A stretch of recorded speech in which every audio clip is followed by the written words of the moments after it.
warahmatullahi wabarakatuh. Halo semuanya, bertemu lagi dengan saya untuk membahas tentang responsif video. Nah, hari ini saya akan membahas tentang mata kuliah pengantar akuntansi, yaitu tentang materi neraca lajur atau worksheet atau kertas kerja. Nah, sebelum ke materi selanjutnya, kalian bisa flashback materi-materi sebelumnya bahwa dalam akuntansi itu ada siklus akuntansi khususnya untuk perusahaan dagang, ada siklus akuntansi yaitu pertama itu ada transaksi, bukti transaksi. Nah, bukti transaksi itu biasanya terjadi ketika ada transaksi penjualan, yaitu ketika kalian mau menjual barang dan ketika ada pembeli yang ingin membeli barang tersebut. Kemudian ada jurnal. Nah, jurnal umum biasanya ataupun jurnal khusus.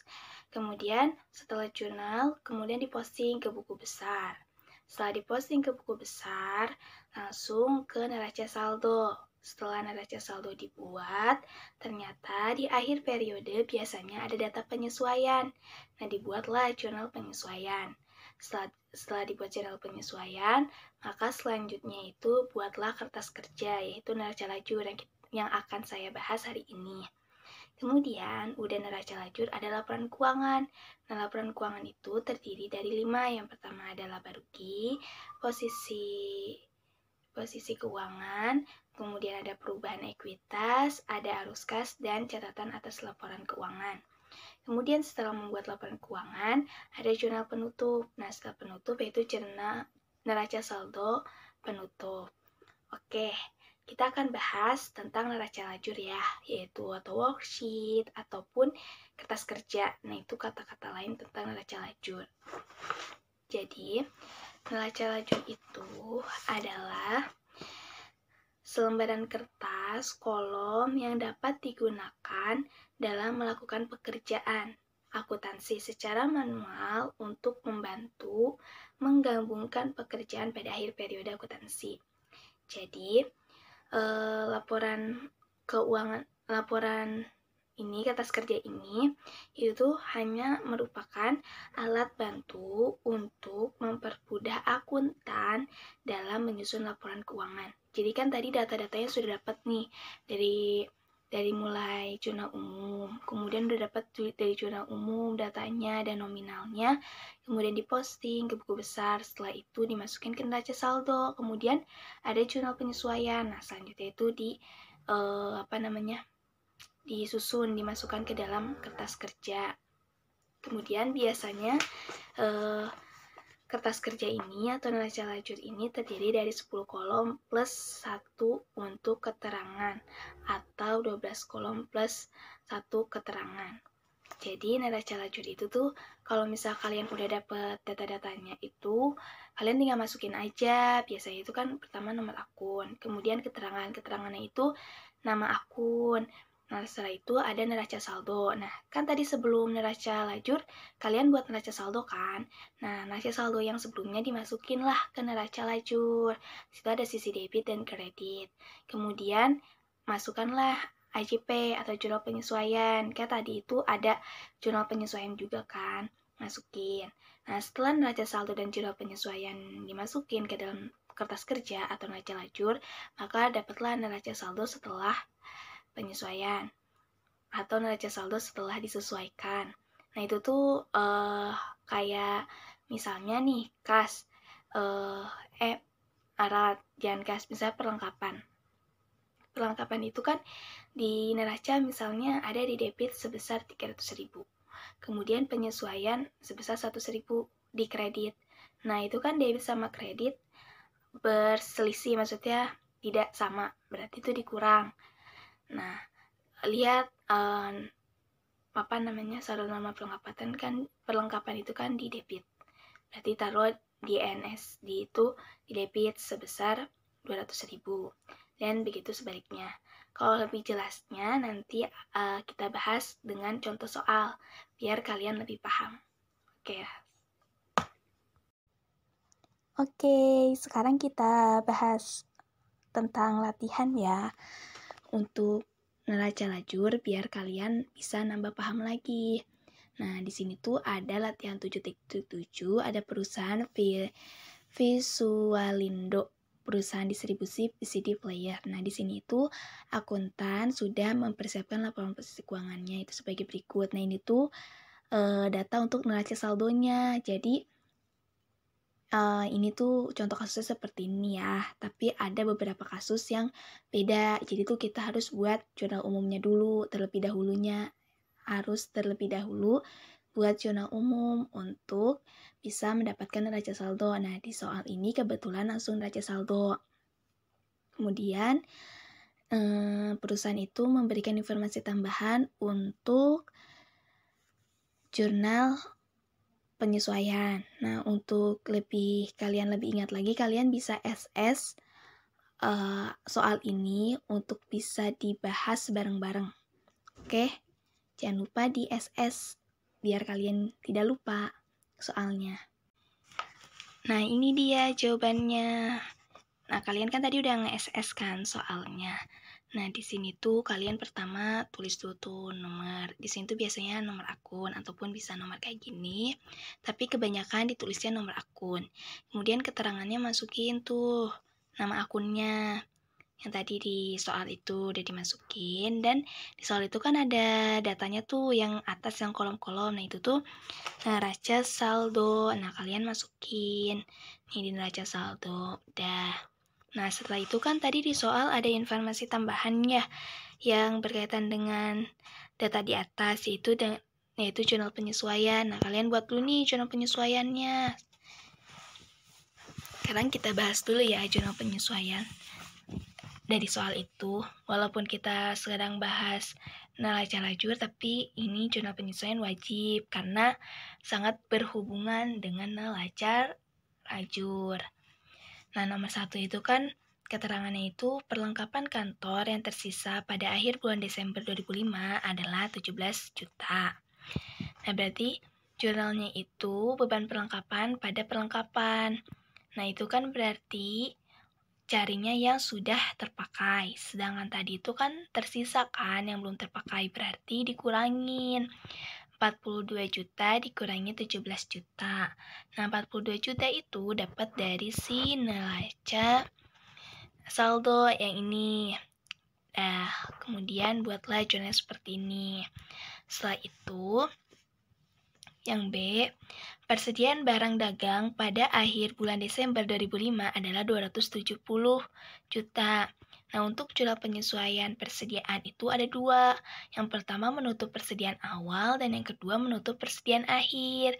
Nah, untuk persediaan awal, jurnalnya itu ikhtisar laba rugi di debit dan persediaan barang dagang di kredit. Nah, itu tuh ambil nominalnya yang ada di neraca saldo. Kemudian yang kedua itu kita menutup persediaan akhir. Nah, berarti jurnalnya itu kebalikannya.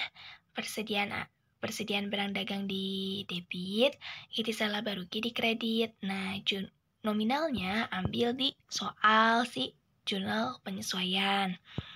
Kemudian yang C yaitu beban penyusutan peralatan kantor untuk tahun 2005 adalah 6 juta. Berarti ini tuh udah dipakai kan? Berarti jurnalnya itu beban penyusutan peralatan kantor pada akumulasi penyusutan peralatan kantor sebesar 6 juta. Kemudian ada beban penyusutan kendaraan tahun 2005 sebesar 14 juta. Nah, berarti jurnalnya itu beban penyusutan kendaraan pada akumulasi penyusutan kendaraan senilai 14 juta. Kemudian yang terakhir itu ada beban penyusutan gedung senilai 20 juta. Nah, berarti jurnalnya sama kayak yang tadi, itu beban penyusutan gedung pada akumulasi penyusutan gedung. Yang membedakan tuh dia aset apa, kan ada aset tetap apa, peralatan, kendaraan, sama gedung. Kemudian nominalnya sama 20 juta karena sudah terpakai.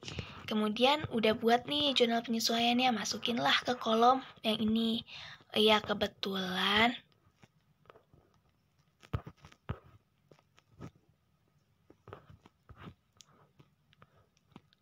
ya kalian tinggal masukin aja.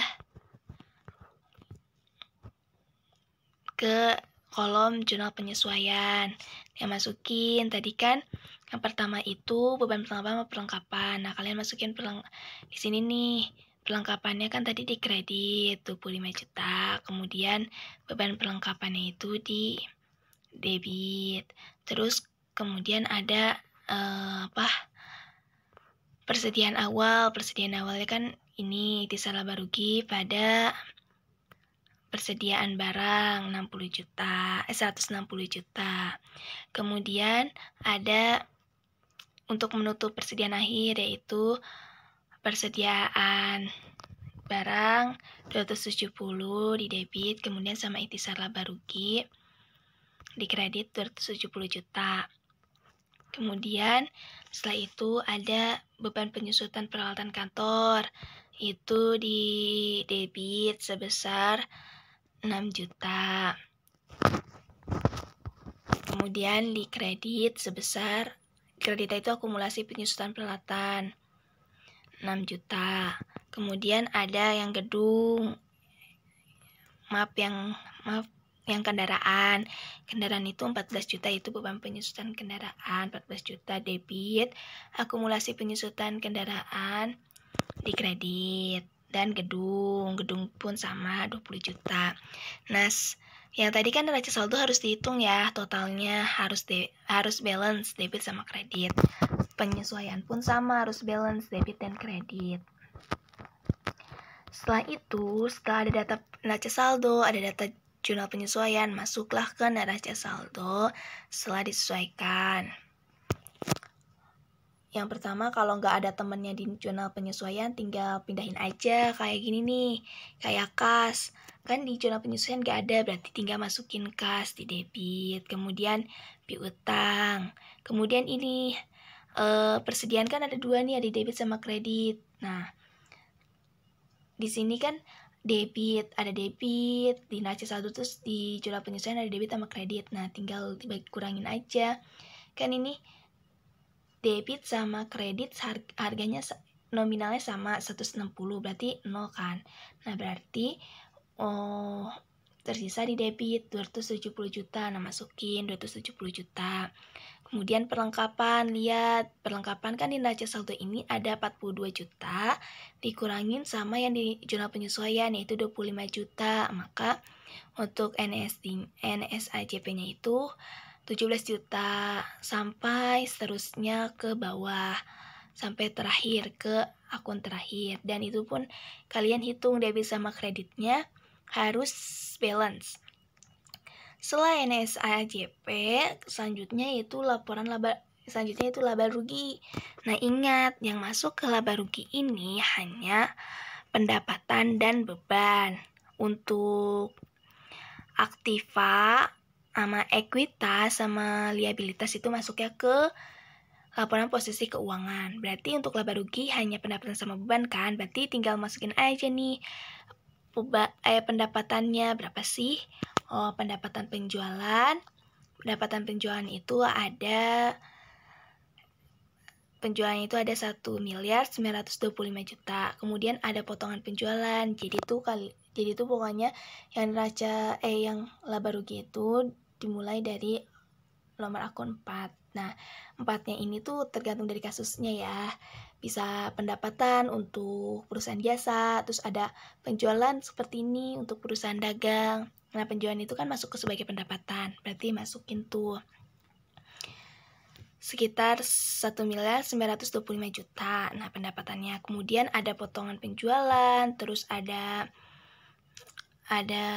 pembelian, ada beban angkut, dan seterusnya. Jadi masukinlah.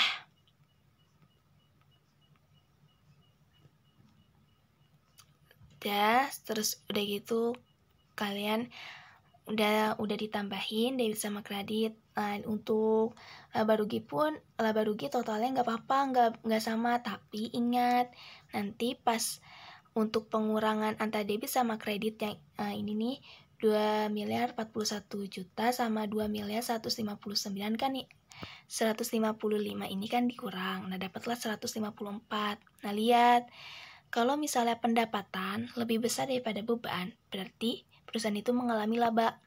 Nah, di sini tuh perusahaan mengalami laba ya, karena pendapatannya lebih besar dibanding beban. Kemudian, setelah laba rugi, lanjut ke laporan posisi keuangan. Nah, laporan posisi keuangan tuh yang dicatat dari akun 1 sampai akun 3. Nah, di sini tuh tinggal masukin aja dari NSAJP, dari kas, piutang, dan seterusnya. Nah, setelah itu lihat nominalnya. Nominalnya itu kan ini gak sama. Nah, gak apa-apa gak sama juga, tetapi untuk pengurangannya itu harus sama. Kan tadi laporan laba ruginya 154 juta. Nah, di laporan posisi keuangan pun harus sama, senilai 154 juta. Dan perusahaan mengalami laba. Jadi, untuk neraca lajur, worksheet atau kertas kerja, seperti ini pengerjaannya. Gampang kan teman-teman? Jangan lupa praktekin ya di rumah, biar kalian bisa makin paham.